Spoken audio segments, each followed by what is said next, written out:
Hola de nuevo. Mi nombre es Daniel Collado. Y hoy les traigo una historia basada en la vida real. Se llama Ángel en el campamento. Espero que les guste. Las casas antiguas de pueblo siempre han dado miedo, pero aquella noche de tormenta parecía la boca del infierno. Se había ido la luz, la madera del suelo y del techo no paraba de crujir, aparecían sombras con las luces de los rayos que entraban por las ventanas y Ángel sentado en el sofá del salón, rodeado de velas, rezaba para que nada malo le pasara aquella noche. Era un viejo supersticioso según decían en el pueblo. Se volvía loco cuando le pasaba un gato negro por delante o le gritaba a la gente cuando abrían paraguas dentro de su casa. Creía en Dios aunque no se dejaba ver por la iglesia ya que según decía, los curas le daban muy mal fario. Su pequeña estatura y su cuerpo regordete le daban una imagen de abuelo tierno y bonachón, aunque no fuera así. Era un desagradable, no hablaba con nadie y volvió al pueblo porque no aguantaba a sus hijos y ellos no le aguantaban a él. Era un pueblo pequeño, y Ángel vivía solo allí durante todo el otoño y todo el invierno, hasta que la gente de la ciudad, con el buen tiempo, empezaba a ir los fines de semana. En el exterior de la casa, la oscuridad total. Las nubes tapaban la luna y solo se veía en aquella noche cuando los rayos hacían su presencia. La lluvia caía con mucha fuerza hacia los lados agitada por un viento que silbaba y rugía a su paso por las calles por donde pasaba con más fuerza.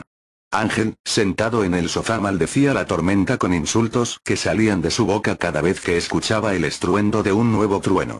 Quería irse a la cama, pero sin sueño solo conseguiría dar vueltas en la cama, por lo que seguía en el salón con un libro en las manos a la luz de las velas intentando leer, pero sin conseguirlo, ya que cada poco rato sus ojos involuntariamente se dirigían hacia la puerta.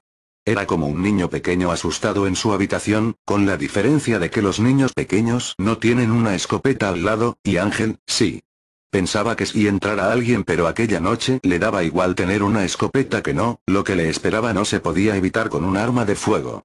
La tormenta continuaba al igual que el estado de Ángel, que seguía en el salón rodeado de velas y cada vez más nervioso.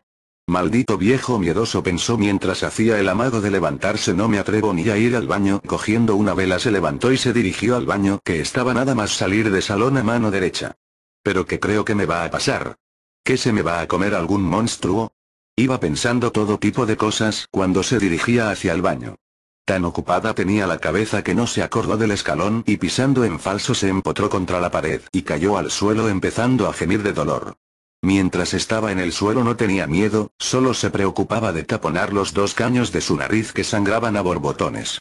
Se dirigió a tientas hasta la cocina, en el fregadero se lavó la cara y quedándose allí un rato con un papel de cocina en la nariz, mirando hacia el techo y con la única compañía que la vela, que poco a poco se consumía. Cuando paró la hemorragia, Ángel volvió a la realidad. Se encontraba sin luz y con una extraña sensación de que no estaba solo en la casa. Pensó en inspeccionar toda la casa.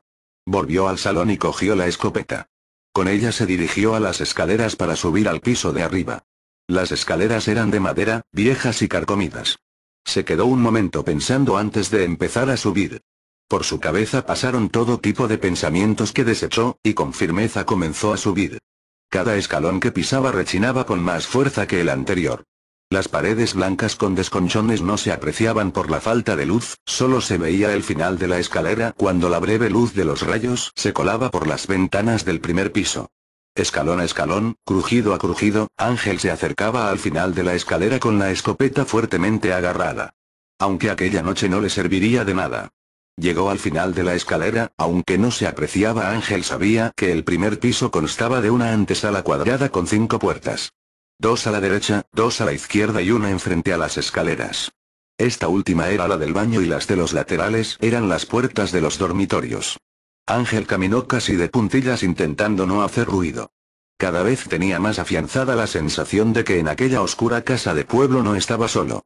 Entró en la primera habitación, no había nada. Continuó por la segunda puerta de las de la derecha. Tampoco había nada. Los rayos eran cada vez más frecuentes y la luz entraba por las ventanas cegando al viejo primero, para dejarlo en la más completa oscuridad después. La casa tenía un último piso, que no era más que un viejo desván lleno de objetos antiguos, y este estaba cerrado con la puerta más tétrica de la casa. Aún en el primer piso, Ángel entró en otra habitación, con la misma suerte que en las anteriores. Fue en el último cuarto, cuando estaba entrando totalmente a oscuras, donde ocurrió algo espeluznante. El instante de la luz de un rayo le dejó ver a Ángel una figura humana vestida con un sombrero verde y una cazadora de pana del mismo color. El viejo no lo pensó dos veces, colocándose la escopeta y apuntando a tientas disparó. El ruido fue atronador y los truenos que sonaban en el exterior parecían la réplica de aquellos dos disparos. Avanzó hasta donde debería encontrarse el cuerpo de aquel ser humano. Pero en vez de una persona encontró las astillas y los jirones de tela de su perchero. Recogió los trozos de madera y tela y los puso encima de la cama. Pero algo le hizo parar en su actividad. De repente se empezaron a escuchar golpes en el piso de arriba. Toc toc. Sonaba como si un bastón golpeara el suelo del desván. Toc toc. Cada vez que sonaban se escuchaban dos golpes. Toc toc. Ángel, asustado pero firme en descubrir quién se había colado en su casa, se dirigió hacia las escaleras que subían al desván. Era un tramo corto de escaleras antes de llegar a una puerta de roble carcomida, oscura y con un ventanuco en el centro para poder observar el interior sin abrir la puerta. Ángel no se había dado cuenta nunca, pero a la luz de la vela aquella puerta parecía la entrada a un mundo de oscuridad y terror. Toc toc. Ángel desde el ventanuco no encontraba el origen del ruido, por lo que con la escopeta delante entró en el desván. A priori todo estaba en orden, no ocurría nada, estaba todo lleno de trastos antiguos como un par de trillos, herramientas para trabajar el huerto como horcas, hoces, también había muebles tapados con sábanas blancas, que a la luz de la vela, parecían fantasmas. El desván era muy grande y entre los objetos olvidados allí arriba, había pasillos improvisados para poder llegar a todas partes. Algo mosqueó mucho al anciano. El ruido había parado, ya no sonaba con aquella frecuencia tan escalofriante como si una marcha fúnebre caminara por aquel desván. Caminó durante un rato por aquellos pasillos serpeantes, buscando a alguien que pudiera haber provocado los ruidos. Al ver que no encontraba a nadie comenzó a desesperarse. Él sentía que había alguien, pero no lo encontraba y aquella sensación provocó en el anciano una gran ira. La tormenta no remitía y Ángel se acercó a la pequeña ventana del desván. No se veía nada, oscuridad, una oscuridad penetrante e intimidadora que hacía preguntarse sobre la existencia. Ángel pensaba en la muerte. ¿Qué hay después? Se preguntaba el anciano, ¿qué habrá sido de aquellas almas en pena que arranqué de sus cuerpos en la guerra? También pensaba sobre cosas buenas y malas que había hecho al... Hasta la próxima, jajaja. Suscríbanse, Daniel Collado.